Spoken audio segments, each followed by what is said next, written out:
Break, ও এটার breaking byte তো অস্থির।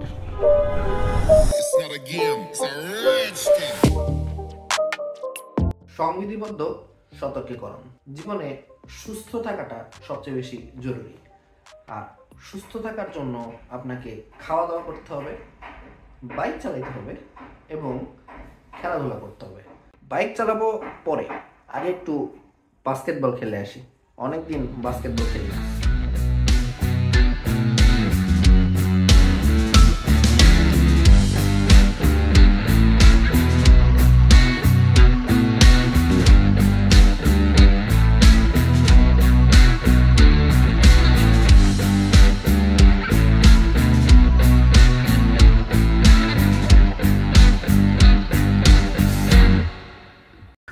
কথায় আছে, if you don't have a Honda, you don't have a Honda, and if you don't ride a Honda, you will never ride a real Honda. জীবনে কখনোই হন্ডার কোনো bike আমি ride করিনি, তাই ভাবলাম হন্ডার একটা বাইক রাইড করা উচিত, দেখি যে আসল হন্ডা চালাইতে কেমন লাগে। তখন চিন্তা করছি হন্ডার কোন বাইকটা চালানো আমার জন্য বেটার। ভাবলাম যেহেতু লেটেস্ট প্রোডাক্ট লঞ্চ হয়েছে, এটা যদি কারোর থেকে নিয়ে চালানো যায় তাহলে এটাই চালাই। So introducing you to the mighty Hornet 2.0 and first impression by Rollout.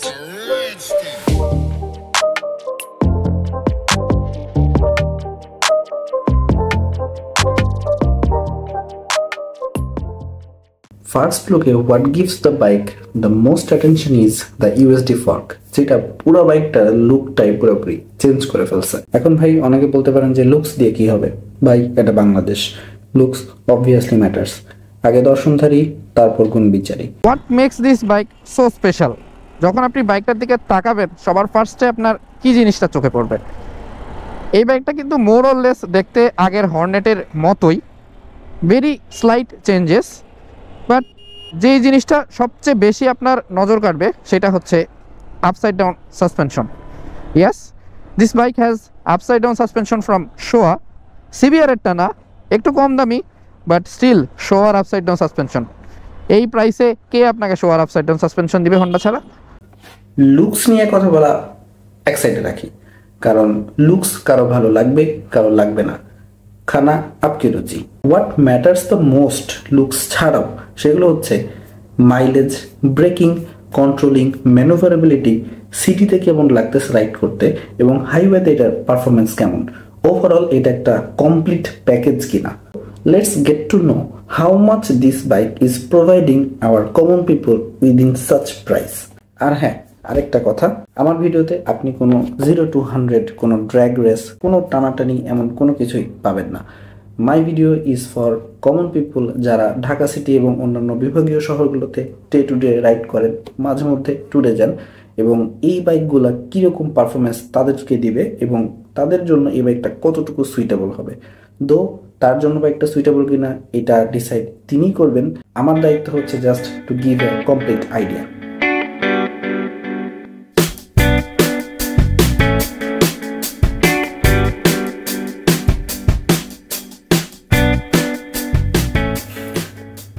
Before talking about the performance, let's discuss the specs of this bike a little bit, very little. এই রিলেটেড অনেক ভিডিও আপনারা YouTube, Facebook সবখানে পাবেন। এই জায়গাতে আসলে সময় নষ্ট করা তেমন কিছু নাই। We have a lot to test. This bike is provided with 184.4 cc single cylinder SOHC air cooled or naturally aspirated engine, মানে ইঞ্জিনটা ঠিক 200 সিসি না, though it is Hornet 2.0, আগের 160R থেকে অল্প একটু বেশি। And this bike generates 16.6 PS power at 8500 rpm and 15.5 Newton meter of torque at 6000 rpm. এছাড়া ফার্স্ট লুকে বাইকটা আপনাকে যেগুলো অফার করতেছে, আপসাইড ডাউন সাসপেনশনের পাশাপাশি বাইকটাতে আছে ফুললি ডিজিটাল ইনস্ট্রুমেন্ট ক্লাস্টার, যেটাতে দিনের বেলা তেমন কিছুই দেখা যায় না। I don't no Y. এটাতে লাইট জ্বালানোর কোনো সিস্টেম নাই, রাতের বেলা অটোমেটিক্যালি লাইট জ্বলে না তাও তো বুঝতে পারতেছি না।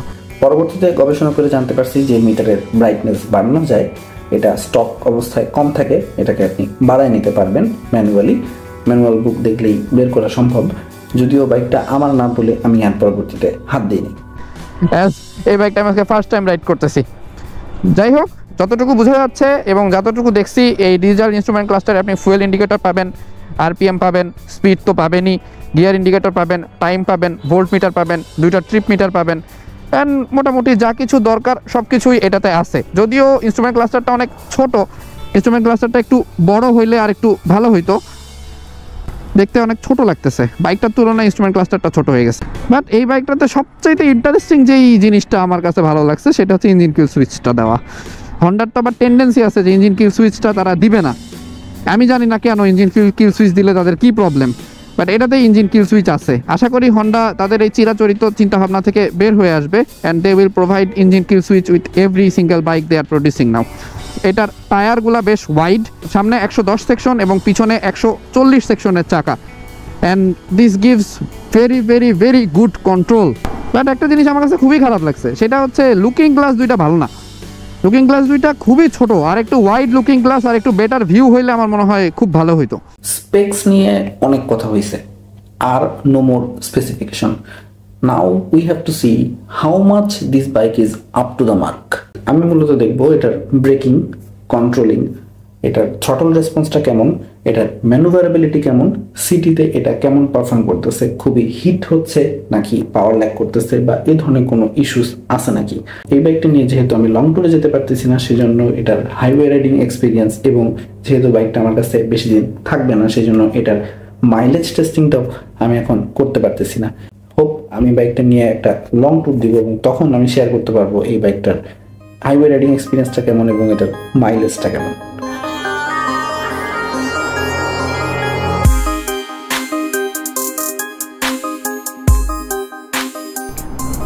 The most interesting feature that this bike has is programmed fuel injection engine, that means PGM-FI system. What is PGM-FI system? PGM-FI system সম্পর্কে বলার জন্য একটা আলাদা ভিডিও বানাবো। সেই ভিডিওতে I will discuss in detail what is PGM-FI and how the PGM-FI system works. But আজকে শুধু এইটুকু বলি, PGM-FI সিস্টেম হচ্ছে এমন একটা ফুয়েল ইনজেকশন সিস্টেম, যেই ফুয়েল ইনজেকশন সিস্টেমটা আপনার চাহিদা মতো ইঞ্জিনকে ফুয়েল সাপ্লাই করে। নর্মাল ফুয়েল ইনজেকশন সিস্টেমে একটা নির্দিষ্ট অ্যামাউন্ট ফিক্স করে দেওয়া থাকে, যে ফিক্সড অ্যামাউন্ট অফ ফুয়েলই whenever you are throttling, doesn't matter how hard are how fast are how quick you are throttling your bike, সে সেম অ্যামাউন্টের অয়েলটাকেই একটা নির্দিষ্ট টাইমে ইঞ্জিনের ভেতরে পাস করাবে। বাট PGM-FI সিস্টেমটা হচ্ছে যখন আপনি বেশি থ্রটল দিচ্ছেন, the PGM-FI sensor will acknowledge it and will send more fuel, more air to the engine, so more burning, you will have more power. যখন আপনার পাওয়ারের বেশি প্রয়োজন হচ্ছে না, when you are throttling your bike very gently, then এটা ইঞ্জিনে কম ফিউয়েল পাস করাবে অ্যান্ড আপনি থ্রটল রেসপন্সও কম পাবেন, পাওয়ারটা কম জেনারেট করবে, বাইক আরও স্মুথ চলবে। কিন্তু আপনি বেশি থ্রটল দিলে বাইকটা আরও বেশি পাওয়ার জেনারেট করবে, বেশি পুশ করবে। That's the system of PGM-FI. PGM-FI will give you the riding experience as you want. আপনার স্মুথ থ্রটলিং পছন্দ, বেশি পাওয়ারের দরকার নাই, আপনার বেশি পাওয়ার সে দিবে না। বাট আপনার যখন বেশি পাওয়ারের দরকার, তখন সে আপনাকে বেশি পাওয়ার প্রোভাইড করবে। It's like a robot that senses your throttling.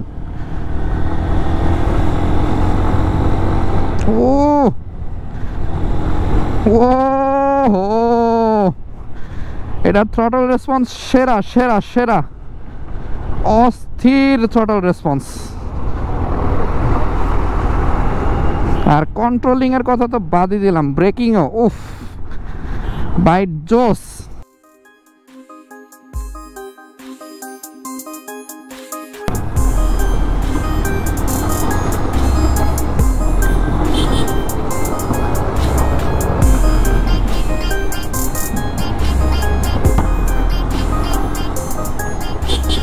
জোস জোস জোস।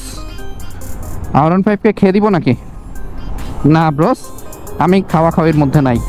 I don't like racing, I also not promote racing.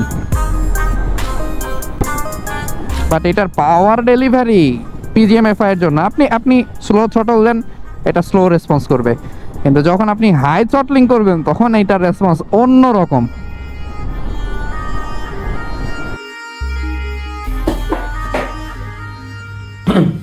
আমি বেশ কয়েকজনের সাথে কথা বলে একটা জিনিস বুঝতে পেরেছি, আমাদের অনেকেই এই বাইকটার থ্রটল রেসপন্স নিয়ে বা এটা যে হায়ার সিসি সেই ফিলটা পান না।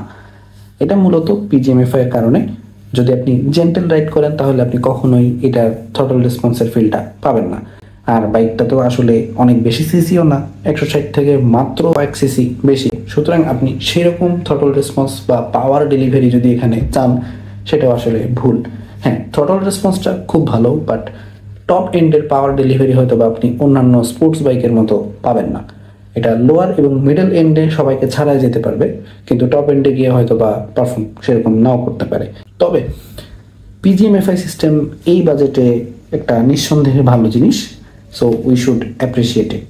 এছাড়াও এই বাইকে আরেকটা জিনিস খুবই খুবই ভালো লাগছে ফিচার হিসেবে, সেটা হচ্ছে স্লিপার ক্লাচ দেওয়া। স্লিপার ক্লাচ কি? Assistant slipper clutch.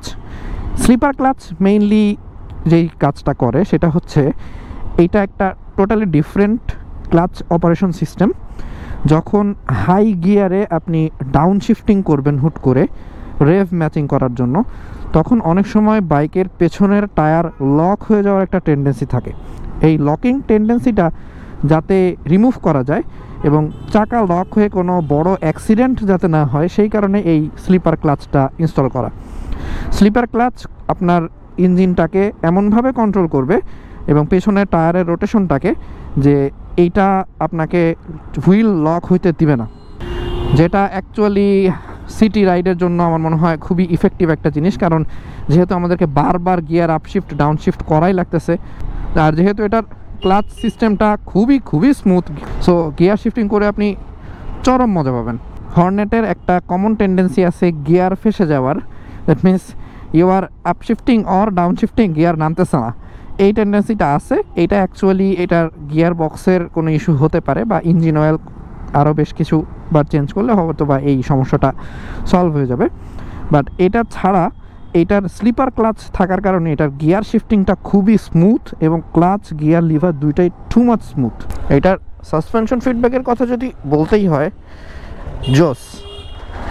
এটার ফ্রন্ট সাসপেনশনটা ইউএসডি হওয়ায় খুবই ভালো শক অ্যাবজর্ব করে, সামনে সেরকম কোনো বাম্প ফিলই হবে না, খুবই ভালো। এই যে আমি এই রাস্তায় আসছি এটার সাসপেনশন ফিডব্যাক টেস্ট করার জন্য, বাসায় যাওয়ার রাস্তা, এই রাস্তায় সাসপেনশন ফিডব্যাক যদি কোনো বাইক ভালো দেয় তার মানে বাংলাদেশের যে কোনো রাস্তায় সে সাসপেনশন ফিডব্যাক খুবই ভালো দিবে।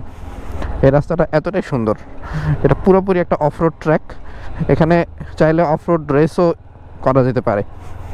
ওয়াও, ও এটার পেছনের সাসপেনশনটা বেশ হার্ড, পেছনের সাসপেনশনটা একটু ঝাঁকি দেয়, আর এটার কারণে বোধহয় পিলিয়ন সিটটা খুব শক্ত, পিলিয়ন সিটটায় বেশ ব্যথা লাগে নাকি শুনছি, আমি নিজে পিলিয়ন হিসেবে তো বসি নাই, বাট শুনছি পিলিয়ন সিটটা নাকি খুবই হার্ড।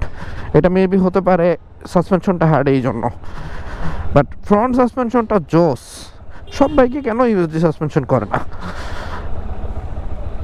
এই যে খাল পুনরুদ্ধার করতেছে, কালাপানির খাল, এই খালটা এতদিন জংলা হয়েছিল, যাক এই কাজটা খুব ভালো হচ্ছে। কারণ বর্ষাকালে আমাদের এইখানের জলাবদ্ধতার মেইন কারণটাই হচ্ছে এই খালগুলাকে বন্ধ করে রাখা, খালগুলো অবৈধভাবে দখল করে পুরা এলাকাটা একবার নষ্ট করে ফেলছে। প্রসঙ্গত অপ্রাসঙ্গিক একটা কথা বলি, বর্তমান যে খালগুলো বাংলাদেশের সরকার পুনরুদ্ধার করার চেষ্টা চালাচ্ছে সেটা সত্যি প্রশংসনীয়, কিন্তু এর পাশাপাশি আরেকটা জিনিস আমি দেখতে চাই, এই খালগুলো যেন পরবর্তীতে আবার বেদখল না হয়ে যায়। কিছুদিন পরপরই দেখি খালগুলো উদ্ধার হচ্ছে, কিছুদিন পরপর সেটা আবার বেদখল হয়ে যাচ্ছে। যদি এগুলো বেদখলই হয় বারবার, তাহলে এটা পুনরুদ্ধার করে লাভ কি? Now let's come to the point of braking. কারণ ব্রেকিং খারাপ তো সব খারাপ, জাস্ট লাইক RTR 4V, বাইকটার সব ভালো কিন্তু ব্রেকিংটাই খারাপ। এটা ব্রেকিংয়ের ফ্যান হয়ে গেছি আমি। Honda is always good at braking, but এইটার ব্রেকিং আরও জোস। এটাতে ইউজ করা হয়েছে সিঙ্গেল চ্যানেল ABS, তবে সিঙ্গেল চ্যানেল ABS ইউজ করলেও এইটার braking feedback awesome, even if rear ব্রেকের ফিডব্যাকও ভেরি গুড। এটার একটু স্কিডিং টেন্ডেন্সি আছে নাকি এটা দেখবো, থাকার কথা না, কারণ যেহেতু 140 আর সামনে 110 সেকশনের টায়ার, সো স্কিডিং হওয়ার টেন্ডেন্সি থাকার কথা না। কিন্তু এটা ব্রেক করলে হালকা পিছনের চাকায় স্কিড করার টেন্ডেন্সি আছে, এবং এইটা অনেকের পাশাপাশি আমিও ফিল করছি। মূলত এইটার ব্রেকিং ধরতে গেলে আপনাকে সামনের ব্রেক পিছনের ব্রেক দুইটাই একসাথে ধরতে হবে, এটাই আসলে আইডিয়াল ব্রেকিং সিস্টেম। এবং এর পাশাপাশি অবশ্যই ইঞ্জিন ব্রেক করতে হবে। যত কিছু করে না কেন ইঞ্জিন ব্রেক করাটা কিন্তু মাস্ট। আর ব্রেকিং ইমপ্রুভ করার তো আফটার মার্কেট প্রোডাক্টের অভাব নাই, যে কোনো কিছু ইনস্টল করে ফেলতে পারেন। আসলে ভালোর তো কোনো শেষ নাই, স্টকটা থেকেও বেটার পারফরমেন্স পেতে গেলে আফটার মার্কেট আপনাকে যাওয়াই লাগবে। If I talk about cornering confidence, এটার সামনের চাকা 110 সেকশন, পেছনের চাকা হচ্ছে 140 সেকশন। পেছনের চাকাটা 150 সেকশন হলে I guess that would be the best, but still 140 and 110 সেকশনের চাকা দিয়ে you will have ample amount of confidence during cornering, এবং এটার কন্ট্রোলিং ব্যালেন্সিং সম্পূর্ণটাই খুবই ভালো। বাইকটার গ্রাউন্ড ক্লিয়ারেন্স কিন্তু অনেক কম। গ্রাউন্ড ক্লিয়ারেন্স কম হওয়ার জন্য যাদের হাইট কম তারাও কিন্তু খুব স্বচ্ছন্দে এটা রাইড করতে পারবেন।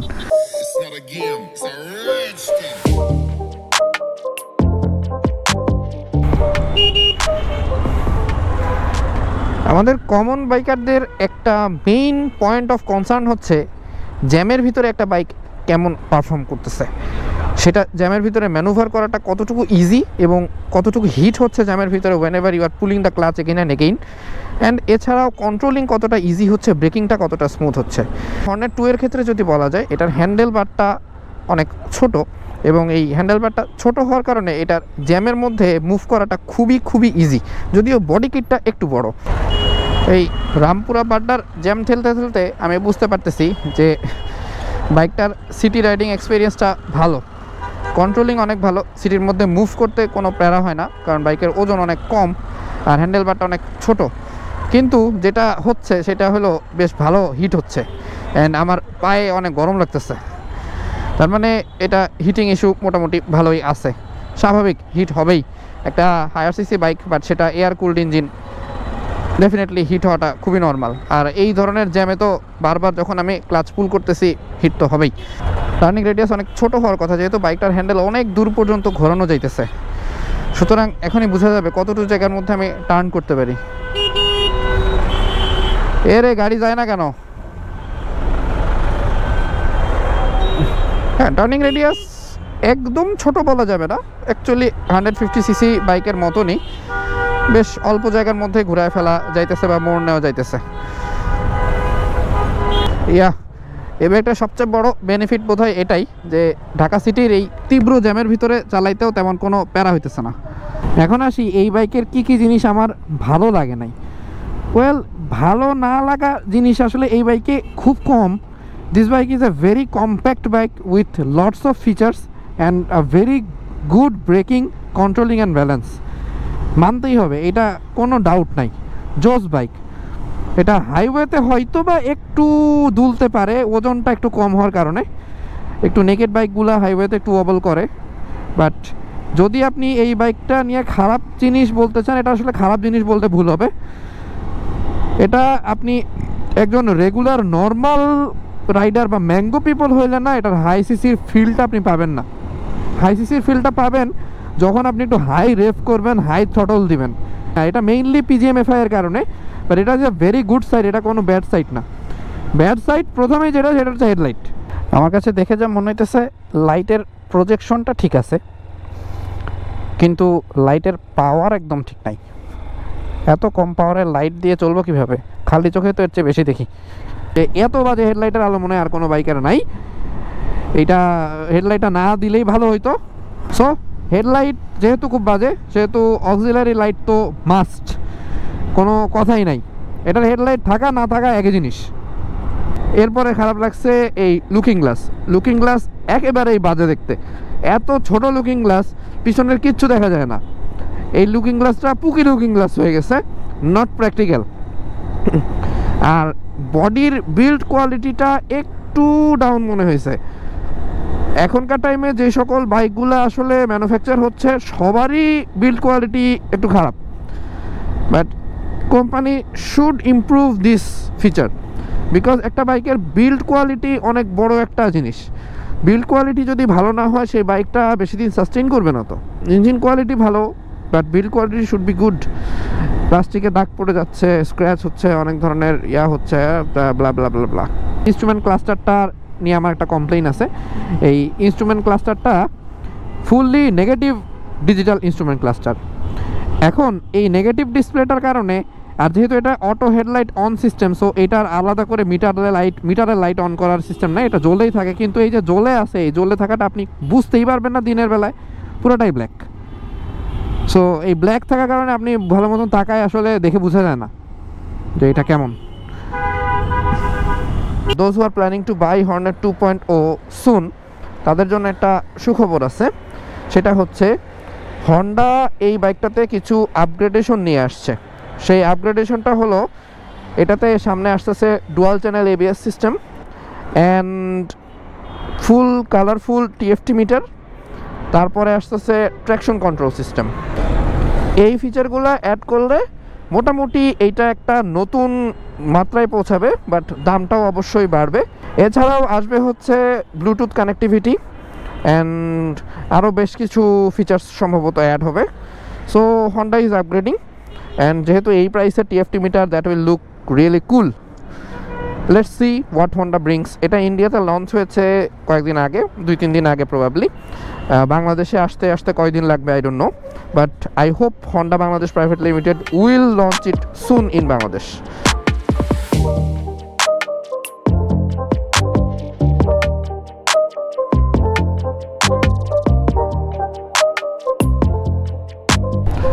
আর এটার যদি নেগেটিভ সাইড বলবো না, এটা কিছু ল্যাকিংস বলবো। সেই ল্যাকিংসগুলো যদি এটা ফুলফিল করতে পারতো, তাহলে এটা একটা ওপি লেভেলের বাইক হইতো।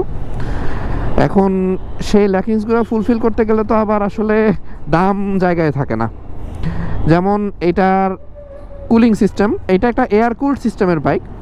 সো এটা যদি অয়েল কুলড অথবা লিকুইড কুলড হইতো, তাহলে বোধহয় আরেকটু বেশি পাওয়ার জেনারেট করতো, আরেকটু বেশি আমি টর্ক পেতাম।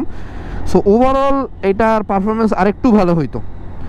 অ্যান্ড এটাতে ডুয়াল চ্যানেল ABS সিস্টেম যদি দেওয়া হইতো, সেই ক্ষেত্রে আমার জন্য ব্রেকিং বাইকটা আরেকটু বেটার হইতো। মাঝে মধ্যে দেখা যায় বালুর রাস্তা বা এসব জায়গায় গেলে একটু স্কিডিং টেন্ডেন্সি আছে এই বাইকটার, অত বেশি না, বাট ওয়েট কম হওয়ার কারণে মেইনলি স্কিডিং টেন্ডেন্সিটা হয়। এটা ডুয়াল চ্যানেল ABS থাকলে এবং ট্র্যাকশন কন্ট্রোল সিস্টেমটা থাকলে ভালো হইতো। বাইকটার ওজন কম হওয়ার কারণে মাটি কামড়ায় ধরে না, মনে হচ্ছে উঠতেছে। এই ওজনটা আর একটু বেশি হলে, বিকজ আমি একটু হাই ওয়েটের বাইক প্রেফার করি, ওজন বেশি হলে আমার কাছে বেশি স্টেবল লাগে এবং সেটা চালাইতে আমার কাছে বেশি মজা মনে হয়। এই কারণে একটু মনে হচ্ছে যে বাইকটা একটু আকাশে উঠতেছে compare to its power. So এটা ওজনটা আর একটু বেশি হলে আমার মনে হয় ভালো হতো, বাট এইটাতে মনে হয় অনেকেই অ্যাগ্রি করবেন না, কারণ সবাই পাতলা বাইক খুঁজেন, পাতলা বাইক কন্ট্রোল করা ইজি, কিন্তু আমার কাছে ভারী বাইক কন্ট্রোল করা ইজি।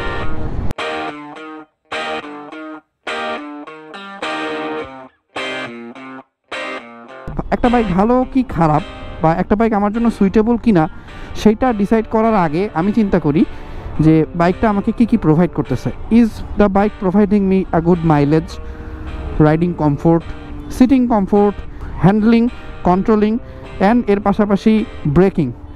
যে বাইকের ব্রেকিং ভালো, সব কিছু ওভারঅল গুড। আমি সব কিছু টপ হতে হবে এমন বলবো না, বাট যদি এইটা সবগুলোতে 60 বা 70%ও আমি সব পাচ্ছি, সেই ক্ষেত্রে this bike is good for me.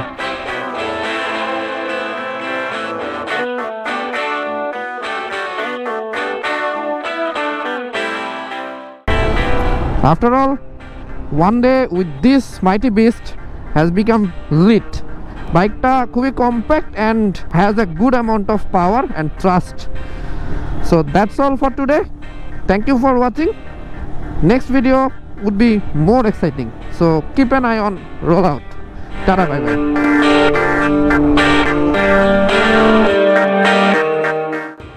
Hello আম্মু, ডাক্তার বলছে লবণ আর বিট লবণ না খাইতে।